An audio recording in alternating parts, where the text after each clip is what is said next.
Segundo bloque de Panorama Tucumano, estamos en vivo y a diferencia de otras elecciones, de otras PASO concretamente, esta de este año nos ha abierto incógnitas, no terminamos de tener claro qué pasó, por qué pasó lo que pasó. Era como que estaba previsto otras cosas, como que nos sorprendieron, posiblemente a algunos, a otros no, pero fueron unas pasos distintas y este tiempo que ha transcurrido desde las pasos hasta ahora tampoco ha sido, o por lo menos así lo registramos desde acá, desde la Gaceta, a lo que estábamos acostumbrados, a lo que pasaba después de unas pasos.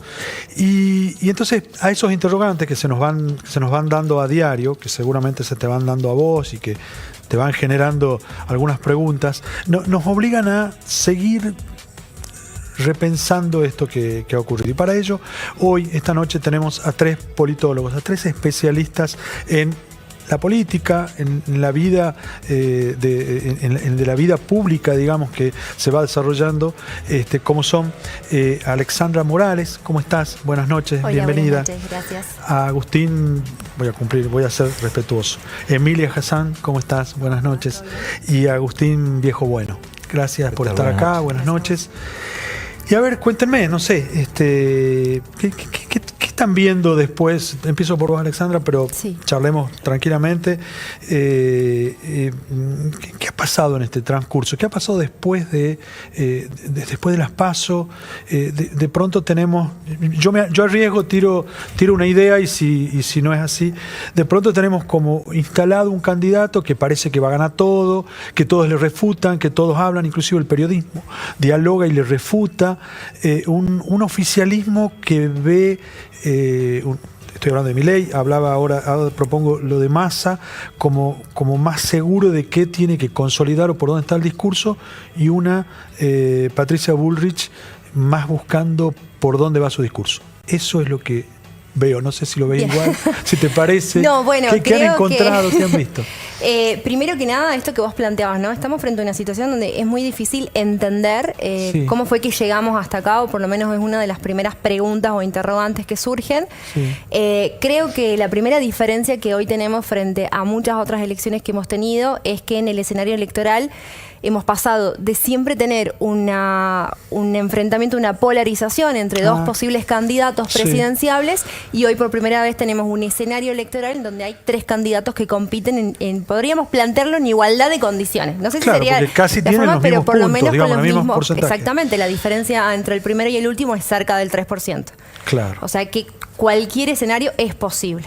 Yo creo que partimos de esa base. De ahí cuando vemos, bueno, cuál ha sido la reacción de cada uno de estos desde que se dieron las PASO, vamos a tener una primera etapa en donde vemos una Patricia Bullrich que estuvo muy desdibujada, ¿no? Incluso no la veíamos. Y el primer mensaje que se enviaba era, bueno, se está estructurando, está tratando de unir lo que la gran interna que había llevado adelante había desgastado y había confrontado. Pero también tenemos por ahí, hemos tenido en esa misma situación, un Milei que capitalizaba todos los medios. O sea, la agenda mediática y la agenda política la iba marcando Milei. Eso fueron las primeras semanas. Después, otra cuestión era, yo les pregunto, o sea, ¿cuál es el tema que hoy se disputa en estas elecciones? ¿Qué es lo que preocupa hoy a todos los argentinos? La economía. El tema que traspasa estas elecciones son la economía, y tenías de alguna manera 2 personas, Milei, que representa... Que parece mileísta, ¿viste? Te hace preguntas, te devuelve preguntas. No, bueno, es que intentamos todos dar como una mirada lo más amplia posible para poder interpretar lo que está pasando y no una opinión. Pero ya llegamos a la parte de los problemas de Milei.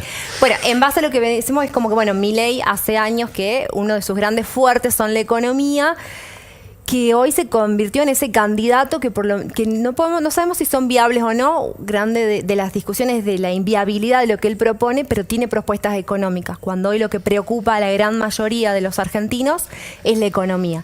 Patricia supo equilibrar esa falencia que tenía, que cada vez que hablaba de economía se entorpecía y no sabía dar una respuesta, proponiendo quién iba a ser su ministro de Economía, con Melconian, que es un muy buen comunicador y que puede disputar la conversación en relación a la economía con Milei. Entonces, como que bueno, lo que vemos es como que cada vez en esta carrera algunos avanzan y otros retroceden. Se compensó algo, digamos, ahí. se van moviendo. Es muy difícil hoy poder interpretar si hay una trasladación, si el voto se está trasladando o se lo está capitalizando uno u otro. Pero vemos estas tácticas o estos movimientos que pueden posicionarlo mejor o peor. ¿Hay mucho riesgo en eso? Es decir, ¿es tan difícil, es tan riesgoso elegir el mensaje exacto o no hace falta, o no es tan importante? Más allá del mensaje, a mí me parece interesante ver estas PASO que han dejado muchas más preguntas que respuestas desde el punto de vista del electorado. Yo creo que el elector previamente podía haber un esquema en el cual se podía hablar de esquemas más o menos estables de preferencia. El voto hoy es volátil, no hay esquemas, digamos, estables de preferencia. Y hay muchos, recién hablábamos con Emilia, mencionaba detrás de cámara el tema de los personalismos.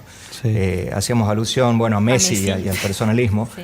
Hablando un poco del partido de la tarde, pero yo creo que uno de los grandes factores que perjudicaron a Juntos por el Cambio y a Unión por la Patria fue no haber definido su candidato con una determinada antelación. Milei tiene características de un líder personalista y me parece que la gente vota más a él como una figura mediática o como una figura que tiene un determinado carisma, con un discurso muy fuerte, con significantes muy importantes. Cuando él habla de casta, chorros, parásitos, la gente se identifica con eso y además él lo hace en un tono violento que canaliza un poco el enojo de la gente. ¿Por qué? ¿Por qué está cuajado? O sea, es fuerte eso, es fuerte que la gente se identifique con ese discurso para mí violento, ¿no? Y me parece porque las estructuras políticas tradicionales no han podido dar respuesta a una crisis que cada vez es más palpable y que la gente lo siente más en su vida cotidiana. ¿Y eso servirá ahora para este 22? Yo creo que las tres fuerzas que están en pugna, como decía Alexandra, tienen grandes desafíos. Unión por la Patria tiene el desafío de tratar de mostrar una credibilidad de cara a octubre que no ha podido mostrar en 4 años. Juntos por el Cambio tiene el desafío de definir un discurso y una figura, porque a mí me parece que la aparición de Melconian desdibujó un poco la figura de Patricia Bullrich, como que diluyó un poco el liderazgo. Y Milei tiene el gran desafío de ver cómo se va a estructurar. Pero lo cayó un poco a Milei, ¿o no? ¿Perdón? ¿Lo cayó a Milei un poco, o no? Yo no sé si lo cayó Melconian o si lo callaron de su entorno. La verdad que no tengo claro eso. Ese famoso dicho que dice, si no está roto no lo arreglé, entonces él se quedó más o menos en el molde, digamos. Pero el desafío que tiene es pensar, en el caso que sea gobierno, que también es un interrogante, porque no hay demasiada diferencia entre los tres resultados, digamos. En el caso que sea gobierno, ¿cómo va a ser para gobernar sin estructura, sin Congreso, generando consenso? No se lo ve muy partidario de los consensos, en un escenario electoral que... ¿Pero a la gente le gusta eso? Sí. La gente está enojada y él también, y eso produce una identificación inmediata. A ver, yo pienso en la preferencia del elector en términos de preferencias estables, cuando vos te identificás con un partido, con una ideología, con una cuestión de autopercepción de clase o lo que fuere, voto al candidato del peronismo, sea cual sea, por ejemplo. Sí. Y hay un voto volátil de la gente que tiene que ver con cómo impacta gente que no está ni politizada o por lo menos no está partidizada en los términos de la preferencia estable, que decide en función de cómo lo afecta las decisiones políticas macro en su propia economía doméstica. Y ese voto volátil es muy modificable. Si vemos cómo se van trasladando de elección en elección, bueno, ahí te das cuenta de que la gente, en primer lugar, últimamente el voto no tiene esa cuestión de carácter estable. Y en segundo lugar, que ese enojo de la gente se hizo palpable. Además, la identificación discursiva es fundamental en este caso. El enojo de Milei se traslada. O sea, lo que dice Milei cuando habla de chorros y parásitos es algo que uno podría escuchar en la mesa de un bar, digamos. Emilia, hablabas de los liderazgos. Me cuenta que han hablado de eso. A ver, contame. Bueno, Agustín mencionaba esto de que era mesiánico. Mesista, ¿no? Mesiánico y mesista. ¿Por qué? Mesiánico Porque, todavía. bueno, gran parte de lo que existe en Latinoamérica es que toda la responsabilidad política siempre recae sobre los presidentes. Sí. Tenga una bonanza económica, aplaudimos a los presidentes, o le vaya mal, o tenga una pésima gestión económica, ¿a quién echamos la culpa o atribuimos esa responsabilidad? A los presidentes. Yo creo que, en coincidencia con lo que vienen diciendo Alexandra y Agustín, lo que plantea Milei es, más que una causa, es una expresión de lo que viene sintiendo gran parte del electorado argentino, esa desafección, ese abandono. Por ejemplo, Milei lo que postula en sus discursos es menos Estado, menos casta, yo como la persona que puede llevar alivio a la gente, para que la gente no tenga que pasar hambre, para que la gente no tenga que pasar pobreza, para que no tenga que pasar miseria. Yo soy la persona adecuada para ir contra la casta. Milei viene a ser otro populista, pero un populista de derecha. Es nosotros contra ellos, nosotros contra la casta política. ¿Y quién tiene que pagar los platos rotos acá en Argentina? Es la casta. Por ejemplo, como lo decían ellos, vos vas, por ejemplo, subís a un taxi, vas, hablas con un mozo, hablas con la sociedad en general y están muy mal. No sienten respuestas por parte de los gobiernos, sienten un gran abandono. Por ejemplo, en lugar de ver al Estado como alguien que te facilita los servicios, como un sistema público de excelencia, ven al Estado como alguien que te entorpece la vida. Por ejemplo, mandás a tu hijo a la escuela pública y tenés el problema de las infraestructuras, sufrís la desinversión por parte del gobierno, querés salir y sufrís la inseguridad, hay una desinversión en la fuerza de seguridad. O, por ejemplo, querés ir a atenderte en un hospital público y tenés que esperar de 2 a 3 meses para que te atiendan. Okay. Son demandas tangibles que obviamente no caen tanto en el qué dice Milei, sino en cómo lo dice. Esta contundencia que se manifiesta en esta irascibilidad. La gente se siente identificada en ese enojo. No es tanto de contenido, sino en el cómo. Sigo sin entender. No, me decís vos.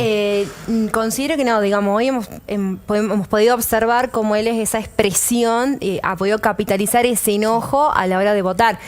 Pero sin lugar a duda no alcanza porque también la gente lo que exige son resultados y es lo que se le reclama y se le demanda a la política en sí. Resultados que no tuvo antes. Exactamente, Tampoco. resultados que no obtuvo en ninguno de los espacios políticos a los cuales se ha votado en algún momento. Entonces, lo que tenemos un escenario al frente es de que, por ejemplo, un Milei como presidente llevaría situaciones probablemente de gran de ingobernabilidad, porque tendríamos un presidente que tenga una minoría en el Congreso y esa minoría que representa mucha dificultad para poder llevar adelante decisiones que se entiende que se tienen que tomar, digamos, como para poder tratar de mejorar la situación del país. Milei dice que eso no le importa.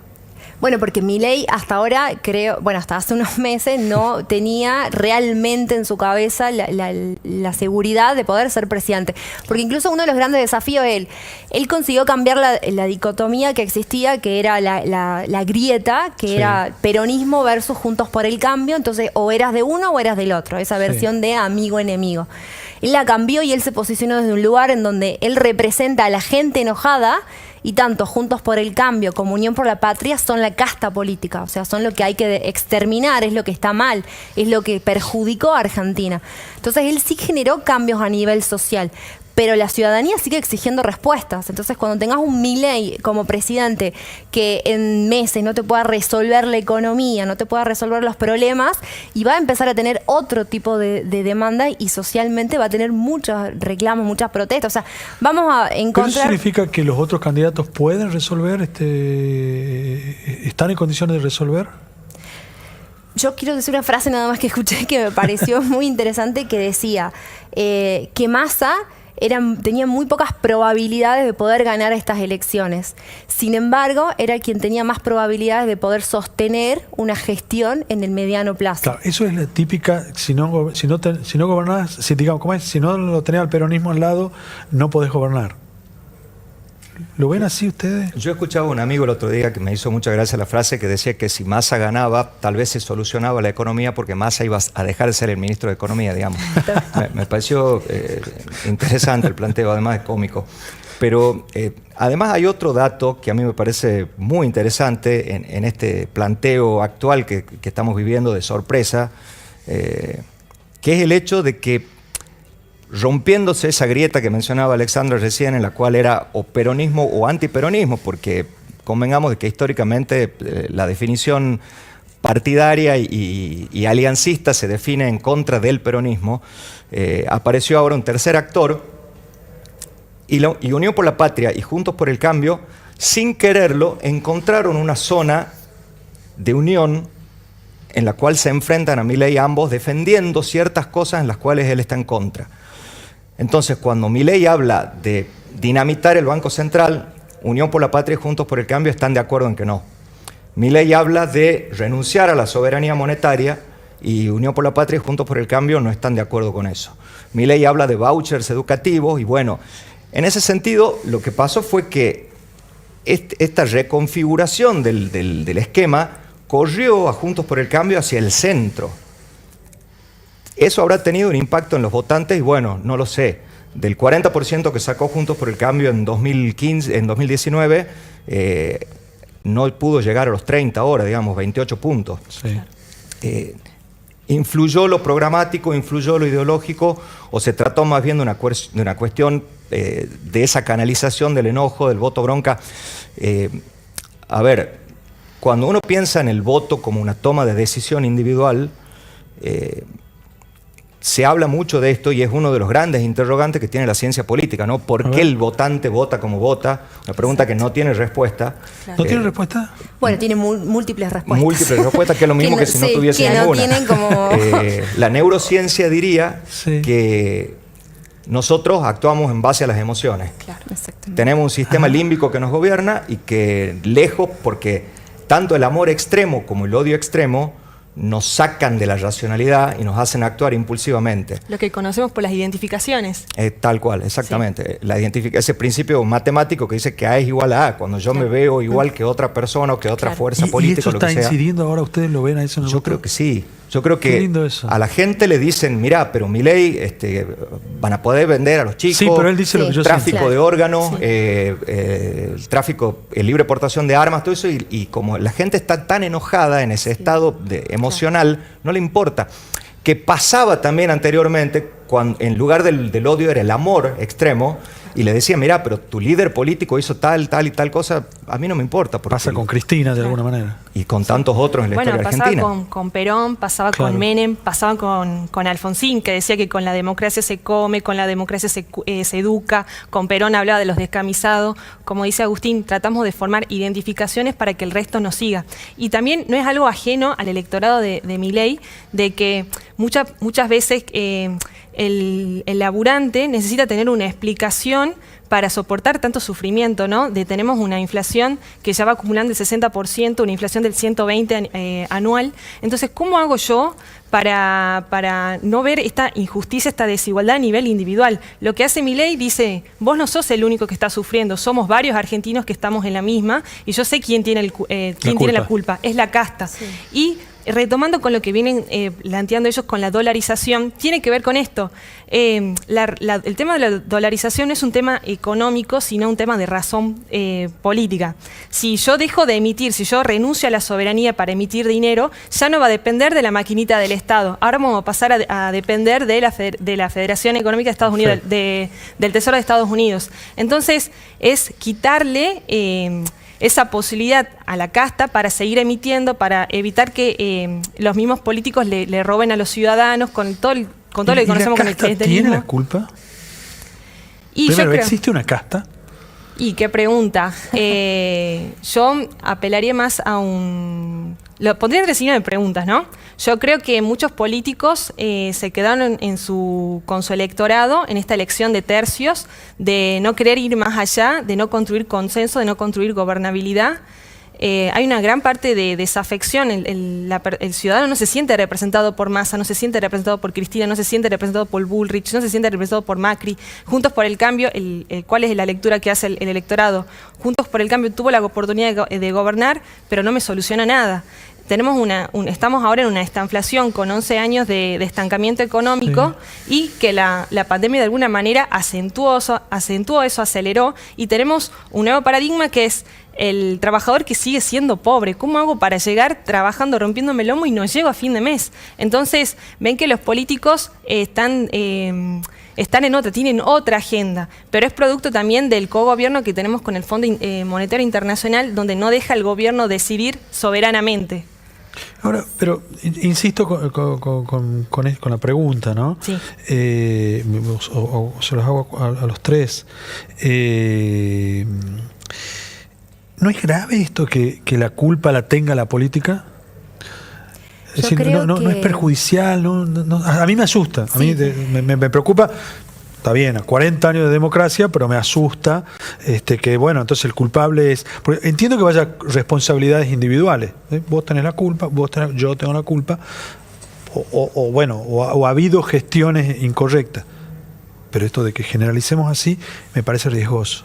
Yo coincido con vos en que sí es riesgoso, en el sentido de que yo no sé si la política o quienes representan a la política son los culpables, sino que son parte responsable del problema que hoy, digamos, nos ocupa. Ahí cuaja lo de Milei, digamos. De alguna manera, en el sentido de que en Latinoamérica se está dando de por sí una tendencia en donde se empieza a replantear la efectividad de la democracia, que es lo que se habla de las nuevas crisis de democracia, donde plantean, hay muchos países en donde la ciudadanía empieza a no estar totalmente de acuerdo, o sea, siguen pensando que la democracia es el mejor sistema que hasta ahora podemos tener, pero que no es efectivo, porque no ha podido resolver problemas estructurales como la pobreza, la corrupción, que existe en un montón de países, principalmente en Latinoamérica, y que hasta hoy no ha dado respuesta. Pero cuando vamos a quiénes son los culpables, yo no creo que sea solamente la política, digamos, y ahí voy como por un lado lo que planteaba un poco Horacio Rodríguez Larreta, que necesitamos un consenso de todos, digamos, o sea, son los gremios, son los sindicatos, son los empresarios, es la propia ciudadanía también responsable de qué permito y qué no, y qué normas sí. Pero sí eso no lo ve el ciudadano. No, y creo que va de lo que decíamos en un momento, digamos, a veces... porque cuando vamos al lado del votante, el votante es como mucho más pasional. Vos no haces un análisis racional a la hora de votar. Cuando ustedes analizaban, señalaban las broncas y demás, y te consulto, Agustín, ¿siempre votamos en contra de? O sea, pero ojo, acá digo, en el discurso es en contra de. Después del contra de, vienen, propongo esto, pero siempre en contra del otro, ¿no? No siempre se vota en contra de. Pero digo del discurso también, ¿no? Desde el lado del candidato, ¿no? El discurso es clave, es esencial, digamos. Lo que nos distingue a los seres humanos de los demás animales es la palabra, y la palabra tiene un componente y significante. Incluso el psicoanálisis funciona por el poder de la palabra, digamos. Sí. Con lo cual el discurso es fundamental. Básicamente la política se define desde la lucha por el poder. Sí. Pero la pregunta, que me parece que es la gran deuda que tiene la democracia argentina, y por eso existe la crisis de representatividad que existe, es el poder para qué. Digamos, esa frase, vamos por todo, no está mal. A ver, claro, te invita a algo, digamos. En términos de esa cuestión de la lucha política y de la militancia y etcétera. Ahora, ¿para qué? ¿Qué voy a hacer yo con el poder? Que se junten determinadas facciones y fracciones políticas que no tienen nada que ver entre sí, digamos, ideológicamente, programáticamente, para ganarle a otro partido, y después que ganamos la elección, ¿qué hacemos? Aumentamos el presupuesto, reducimos el Estado, cortamos los planes, aumentamos los planes. Bueno, y además con la experiencia de que muchas veces la promesa no se ha cumplido, o ha sido al revés, digamos. En la mayoría de los casos. Tal vez muchos dirán crecimos durante la década kirchnerista, otros dirán crecimos a pesar del kirchnerismo. Bueno, son opiniones encontradas que serían cuestión de otro debate mucho más largo. Pero me parece que la gran deuda que tiene la clase política, yo no hablaría de casta. Si hablamos de casta, nos tenemos que remitir a la India y esas cosas, digamos, milenarias. Sí hay una clase política. ¿Por qué a la India? Y en India había castas, digamos, que no tenían movilidad, se nacía y se moría haciendo de... Digamos, aquí sí hay flexibilidad y hay movilidad. Incluso no podrían casarse entre las diferentes castas. Endogamia, exactamente. Bueno, acá no sé. Bueno, algunos sí. Algunos sí se cruzan. Sí, hay excepción. Con estrellas de la farándula y demás. Sí. Con lo cual está abierto el juego. Pero digo, en este sentido, ese enojo de la gente tiene que ver con esta percepción de que la clase política, de alguna manera, no supo dar respuesta y no supo... Por ejemplo, el Unión por la Patria no supo entender, aplicó un manual que venía usando el peronismo y que usó históricamente el peronismo, que sí puede funcionar en un determinado contexto, pero no siempre. Y al peronismo le cuesta mucho salirse de ese manual en determinados casos. Por ahí Menem lo habrá hecho, pero no sé si quería hacerlo, pero lo tuvo que hacer, digamos, por el contexto internacional. Pero esa pregunta me parece que es un poco lo que inconscientemente el votante medio que, digamos, no llega a fin de mes y que ve que hay mucha gente que sí llega a fin de mes y que pertenece a esa clase política, naturalmente que se produce un enojo. Y bueno, si ya voy probando con 2 plomeros y no me solucionan la gotera y me dicen ahí en la esquina vive uno pero que está loco, y bueno, capaz que lo llame. Hemos llegado al punto en que Milei viene a ser como la representación de esa esperanza, ¿no? De que, bueno, si bien el escenario de 2001 no es similar, pero antes se expresaba en el que se vayan todos, ahora que se vayan todos excepto Milei, porque Milei canaliza esa esperanza de cambio. Sí, qué curioso que el enojo y la violencia dibuje una esperanza, ¿no? Claro, exactamente. Ayer estaba viendo, por ejemplo, una encuesta que hizo la Facultad de Psicología Social de la UBA, que el 66% de la gente que lo vota a Milei es por una cuestión de esperanza, porque los otros dos gobiernos, las otras dos coaliciones no funcionaron, entonces yo deposito en él mi confianza. Cerremos. ¿Qué imaginan para el 22? Bueno, ustedes son los que saben. Bueno, en realidad análisis político o politólogo, pero no sé si no tengo la capacidad de poder ver el futuro. Bueno, ¿cómo llegamos al 22? Creo que a quien le toque liderar a partir del 2022 se va a encontrar frente a muchos desafíos. Yo creo que Argentina, para empezar a mejorar, va a empeorar más incluso de lo que estamos. Así que no veo una situación esperanzadora, digamos. Sí, creo que es hora de llevar adelante cambios y quiero terminar de completar algo que dijeron, digamos, del tema del enojo. También va muy de la mano de la intolerancia de la ciudadanía, que cada vez el tiempo que permiten a una gestión o a un gobierno es menor. Pensemos que con Cristina tuvo 8 años hasta que dijeron no más. Con Mauricio Macri tuvieron solo 4 años hasta que dijeron hasta acá llegamos, y a Alberto Fernández solamente le dieron 2 años en las legislativas, en donde dijeron esto no me convence, en el sentido de que justamente no terminan dando respuestas a las demandas. Entonces creo que sumado al enojo, sumado a la gran dificultad en la cual se va a encontrar, también el tiempo apremia. Entonces los primeros meses para mí sí van a ser, digamos, trascendentales para la futura presidencia. ¿Te animás a arriesgar un balotaje o no? Haciendo futurología, ¿no? Como politóloga. Futurología, bueno, vamos.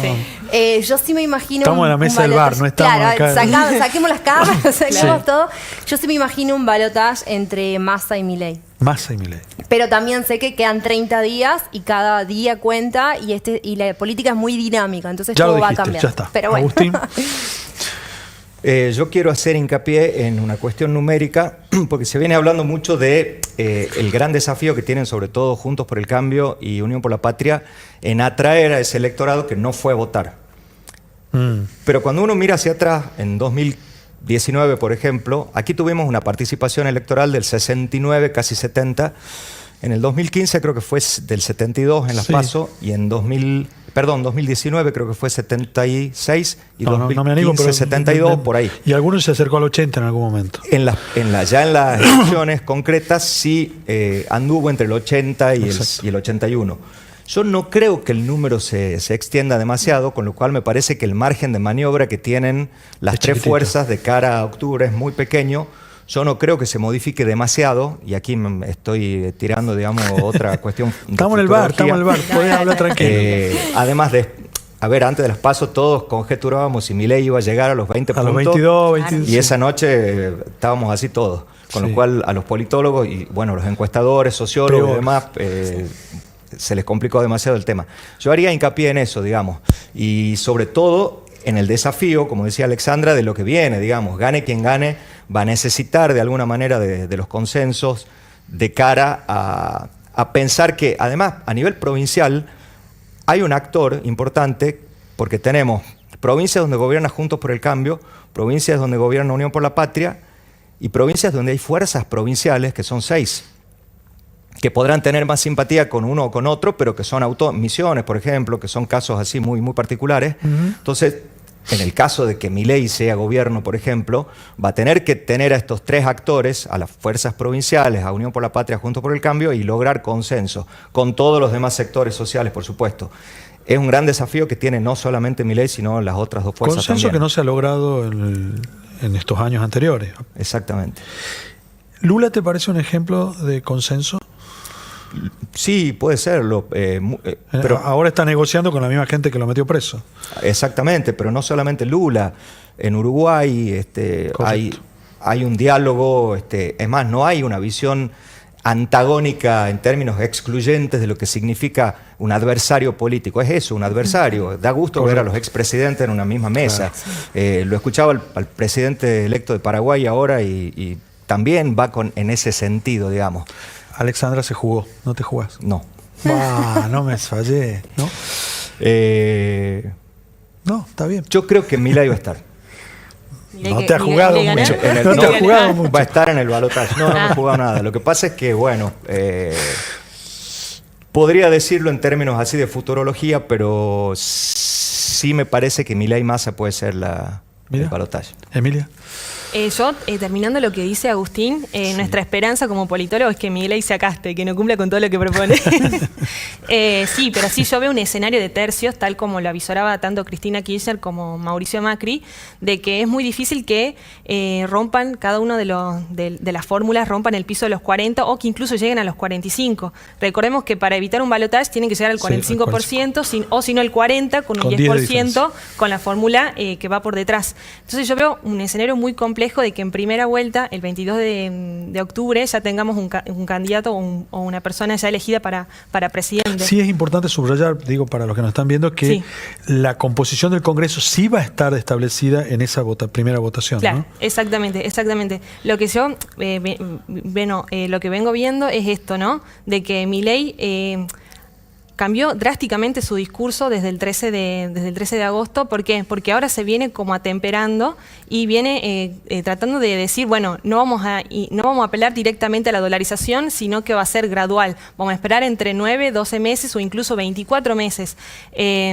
Vamos a tener que construir gobierno. Y incluso en su viaje en este fin de semana a Estados Unidos ya tuvo la negativa por parte de los grandes empresarios de allá de que no van a financiar la dolarización en Argentina. Entonces Milei sí se encuentra en un gran aprieto, sobre todo ahora con la intervención de Carlos Melconian, que es una figura arrolladora y termina desdibujando totalmente a Patricia Bullrich, y la firma de 170 economistas que dicen el plan de dolarización no va a triunfar. Es como algo paradigmático en nuestro tiempo. ¿Por qué? En la cuestión de que 170 economistas se ponen de acuerdo en que Milei no va a lograr lo que se propone o que el plan de dolarización va a ser nefasto para nuestro país.